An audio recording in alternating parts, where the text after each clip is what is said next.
నమస్తే, నేను మీ రాజు. భారతీయ జనతా పార్టీ మరో 10 రోజుల్లో క్యాండిడేట్లని అంటే ఎంపీ క్యాండిడేట్లని డిక్లేర్ చేయాలని చెప్పేసి భావిస్తుంది.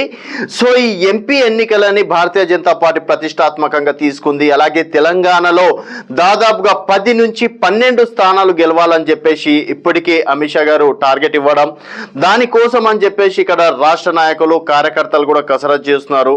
రేపు ఫిబ్రవరి 5వ తేదీ నుంచి కూడా జనాల లోపలనే ఉండాలి నాయకులు అని చెప్పేసి కూడా అధిష్టానం కూడా పిలుపునివ్వడం అనేది జరిగింది. సో మొత్తానికి భారతీయ జనతా పార్టీ అనుకున్నటువంటి స్థానాలు 10 నుంచి 12 స్థానాలు గెలవడం ఎంతవరకు పాసిబుల్ అవుతుంది? ఎందుకంటే ఇప్పుడు తెలంగాణలో కాంగ్రెస్ ప్రభుత్వం ఉంది కాబట్టి, సో కాంగ్రెస్ ప్రభుత్వం అంటే దాదాపు 64, అలాగే ఒకటి సిపిఐ అంటే పొత్తులో భాగంగా 65 స్థానాలు గెలవడం అనేది జరిగింది.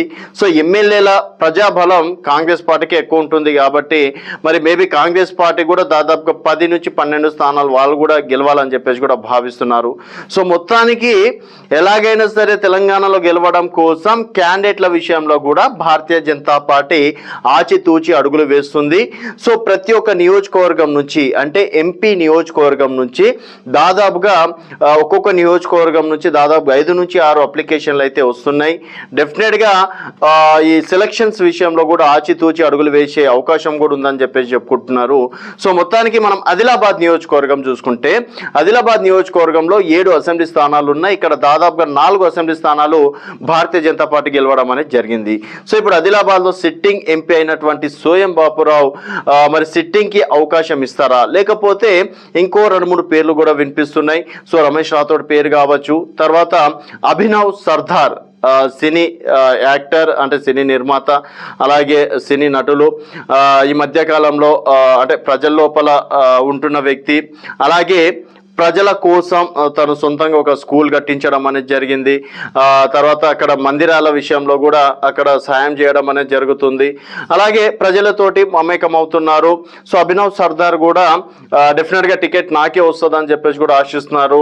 ఒక చదువుకున్న వ్యక్తిగా, అలాగే సంఘ సంస్కర్తగా, అలాగే అంటే పేదవారికి కావచ్చు, ప్రజలకు కావచ్చు, సాయం చేసే విషయంలో కావచ్చు నేను ఎక్కడ కూడా వెనుకడుగు వేయట్లేదు. సో ప్రజల కోసమే నా జీవితం. సో డెఫినెట్గా ప్రజలు ఆశీర్వదిస్తే డెఫినెట్గా నేను ఎంపీగా గెలిచి ప్రధానమంత్రి మోదీకి గిఫ్ట్గా ఇస్తా అని చెప్పేసి కూడా వారు చెప్తున్నారు. ఆ విధంగా అభినవ్ సర్దార్ పేరు కావచ్చు, సోయం బాపురావు కావచ్చు, అలాగే రమేష్ రాథోడ్ కావచ్చు, ఇంకొక 2 పేర్లు కూడా వినిపిస్తున్నాయి. అలాగే ఇప్పుడు చూసుకున్నట్టయితే సోయం బాపురావుకి కొంతమంది అంటే సిట్టింగ్లను మార్చాలని చెప్పేసి కొంతమంది కార్యకర్తలు అంటున్నారు. అలాగే ఎమ్మెల్యేగా ఓడిపోయిన వ్యక్తికి మళ్ళీ ఎంపీ టికెట్ ఇస్తే ఇక్కడ పార్టీకి ఏమైనా డ్యామేజ్ అయ్యే అవకాశాలు ఉన్నాయని చెప్పేసి కూడా వారు ఈ విధంగా చెప్పుకుంటున్నారు. మొత్తానికి మరి ఇక్కడ అయితే అభినవ్ సర్దార్ తన కార్యక్రమాలు అయితే తను చేసుకుంటూ వెళ్తున్నాడు. టికెట్ పైన నాకు నమ్మకం ఉంది, డెఫినెట్గా అవకాశం వస్తుందని చెప్పేసి వారు చెప్తున్నారు. సో అట్లాంటి కొత్త వారికి అవకాశం ఇస్తే మాత్రం ఆదిలాబాద్లో డెఫినెట్గా ఎంపీగా గెలిచే అవకాశాలు ఉన్నాయని చెప్పేసి కూడా సర్వే రిపోర్ట్లు చెప్తున్నాయి. ఇంకా మహబూబ్ నగర్ విషయానికి వస్తే దాదాపుగా అంటే అక్కడ శాంతకుమార్ కావచ్చు, తర్వాత డికే అర్ణ కావచ్చు, అలాగే మాజీ ఎంపీ అయినటువంటి ఎంపీ జితేందర్ కావచ్చు, శ్రీవర్ధన్ రెడ్డి కావచ్చు, ఇట్లా దాదాపు అక్కడ కూడా ఒక 4-5 పేర్లు వినిపిస్తున్నాయి. సో మహబూబ్ నగర్ కూడా ఎలాగైనా సరే మహబూబ్ నగర్కి పూర్వవైభవం తీసుకురావాలి, అక్కడ భారతీయ జనతా పార్టీ జెండా ఎగిరేయాలని చెప్పేసి కూడా భారతీయ జనతా పార్టీ అక్కడ క్యాండిడేట్ల విషయంలో కూడా ఆచితూచి అడుగులు వేస్తుందని చెప్పేసి కూడా చెప్పుకోవచ్చు. ఈ విధంగా అంటే ఖమ్మం కావచ్చు, నల్గొండ, భువనగిరి విషయంలో కావచ్చు, భువనగిరి ఇప్పటికే మాజీ ఎంపీ అయినటువంటి బూర నర్సయ్య గౌడ్ డెఫినెట్గా టికెట్ నాకే వస్తుందని చెప్పేసి కూడా వారు కూడా ఆశిస్తున్నారు.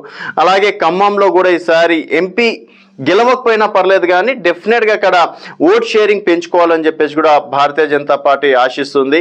సో 17కి 17 టార్గెట్ పెట్టుకుంది. అందులో ఖమ్మం కూడా డెఫినెట్గా ఓట్ శాతం అనేది పెంచుకోవాలి, గెలిచి తీరాలి అని చెప్పేసి కూడా అక్కడ కూడా టార్గెట్ పెట్టుకుంది.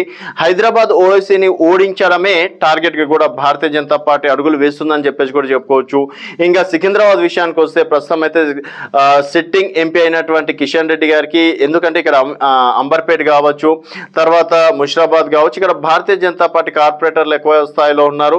అలాగే బీజేపీ ఓట్ బ్యాంక్ కూడా ఇక్కడ ఎక్కువగా ఉంటుంది కాబట్టి కిషన్ రెడ్డి గారు మళ్ళీ సికింద్రాబాద్ నుంచి పోటీ చేసే అవకాశం ఉంది. అలాగే నిజామాబాద్ నుంచి దాదాపు అక్కడ కూడా 2-3 పేర్లు వినిపిస్తున్నాయి.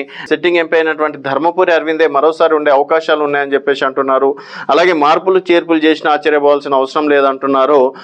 సో ఈ విధంగా అంటే కరీంనగర్ నుంచి అయితే బండి సంజయ్ గారే డెఫినెట్గా ఉండే అవకాశం ఉందంటున్నారు.